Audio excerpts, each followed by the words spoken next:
तलाक। पति पत्नी की कहानी।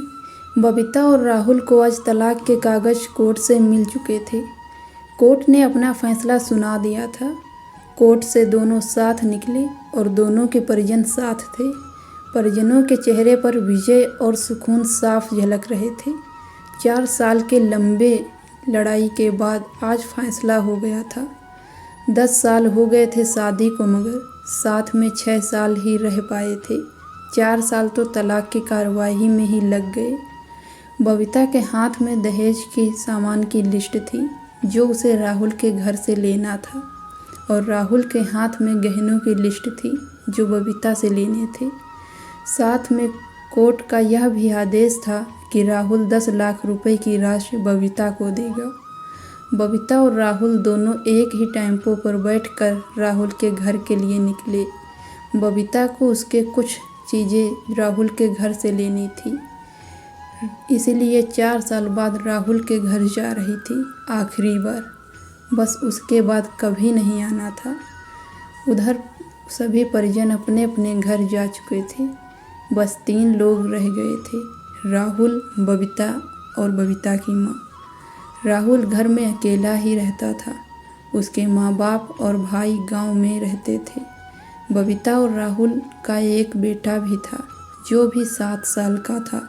कोर्ट के फैसले के अनुसार बड़ा होने तक वह बबीता के पास रहेगा और राहुल महीने में एक बार बस उससे मिल सकता है। अब तीनों राहुल के घर पहुंच गए थे। बबीता कुछ संकोच के साथ घर में प्रवेश किया। घर में प्रवेश करते ही पुरानी यादें ताज़ा हो गई। बबीता ने कितनी मेहनत से सजाया था घर को। एक एक चीज़ में उसकी जान बसी थी। सब कुछ उसके आँखों के सामने बना था। सपनों का घर था उसका। कितने शिद्दत से राहुल ने बबीता के सपनों को पूरा किया था। राहुल थका हारा सा सोफे पर बैठ गया और बोला, ले लो जो कुछ भी चाहिए, मैं तुम्हें नहीं रोकूंगा। बबीता ने अब गौर से राहुल को देखा। 4 साल में कितना बदल गया है। बालों में सफ़ेदी झलकने लगी है। शरीर पहले से आधा रह गया है। 4 साल में चेहरे की रौनक गायब हो चुकी थी। वह कमरे में गई जहां उसके दहेज का अधिकतर सामान पड़ा हुआ था।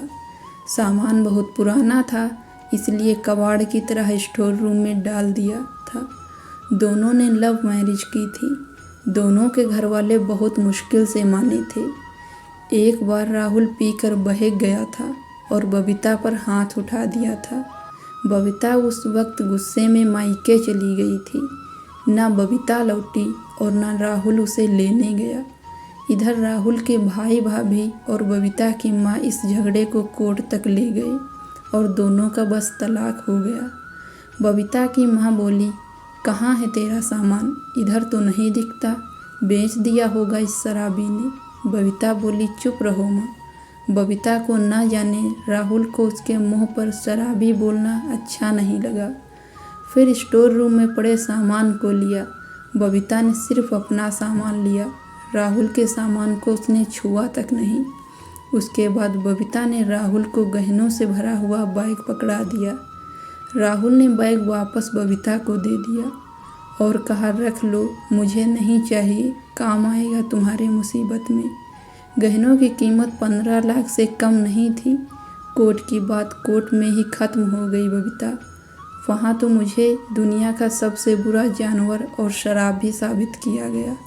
यह सब सुनकर बबीता की माँ ने कहा, नहीं चाहिए हमें ये गहने, और वह 10 लाख रुपए भी नहीं चाहिए जो कोर्ट ने देने को कहा था। राहुल सोफे से खड़ा हो गया। बबीता ने अपना मुंह फेर लिया। राहुल बोला, इतनी बड़ी जिंदगी पड़ी है, कैसे काटोगी? ले जाओ गहनों को, तुम्हारे काम आएंगे। इतना कहकर राहुल ने भी मुंह फेर लिया और दूसरे कमरे में चला गया। बबीता भी राहुल के पीछे उसके कमरे में चली गई। वह रो रहा था अजीब सा मुंह बनाकर।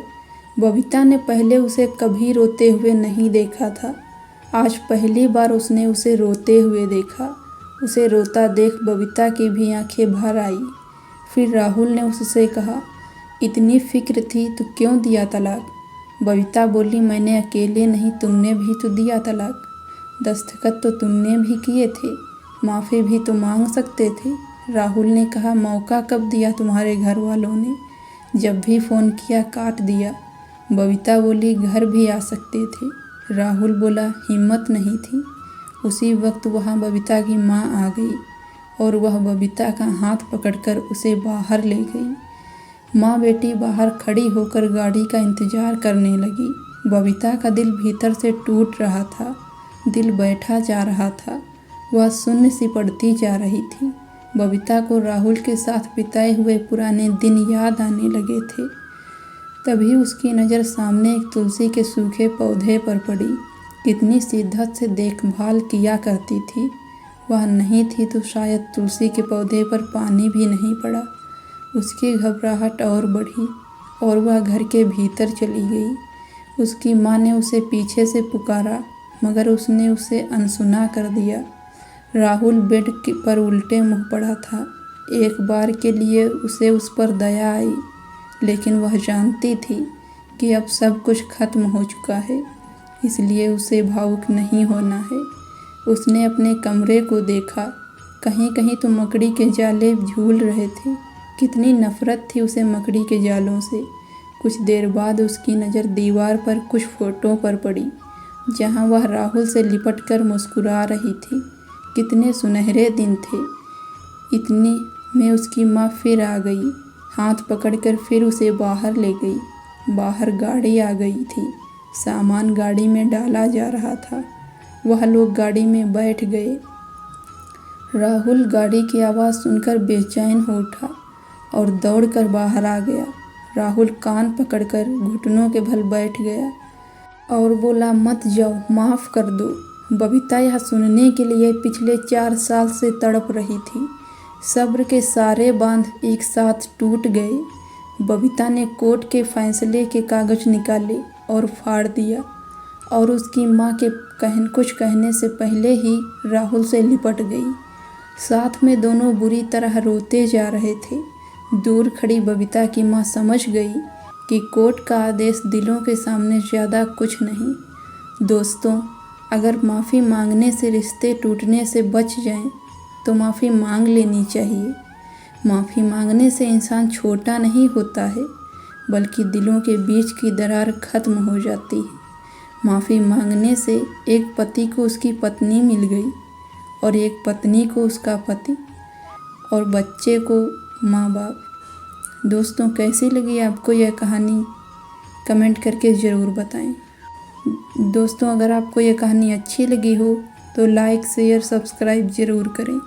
धन्यवाद।